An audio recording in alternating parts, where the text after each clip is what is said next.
শহীদদের বিভিন্ন স্মরণ করার জন্য এটা অনেক অসাধারণ একটাই হয়েছে, কাজ হয়েছে।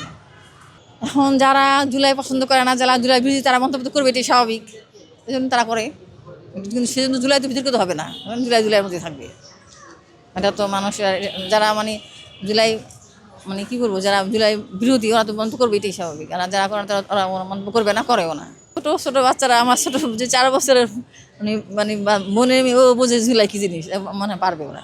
এখনকার বাচ্চারা অনেক ফাস্ট, ওরা সবসময় মোবাইল টোবাইল দেখেই করে, জানবে। হ্যাঁ, সব ফ্যামিলি কোনো ফ্যামিলিতে এরকম হয় না, হয়তো কেউ দেয় না, কিন্তু ম্যাক্সিমামই পারে। কারণ এখন যেহেতু মোবাইলের যুগ, ইন্টারনেটের যুগ, বাচ্চারা অনেক ফাস্ট, ওরা অনেক ফ্যামিলি করে এসব। হ্যাঁ, এই জন্য ওরা পারে এসব।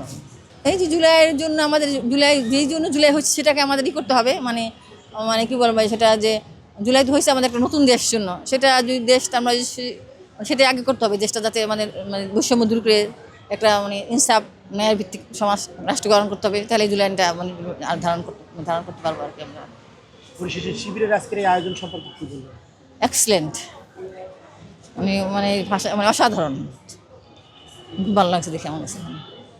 এটা শিবিরকে বললাম, কেন ওরা ওদের যদি ওদের ভিতরে করছে, ওরা যার জন্য শিবিরকে বললাম যে এক্সিলেন্ট, অসাধারণ।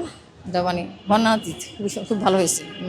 ট্রাই করার জন্য, মানুষের মনে করার জন্য, এটা পালন করার জন্য, ওদের শহীদদের বিভিন্ন স্মরণ করার জন্য এটা অনেক অসাধারণ একটাই হয়েছে, কাজ হয়েছে।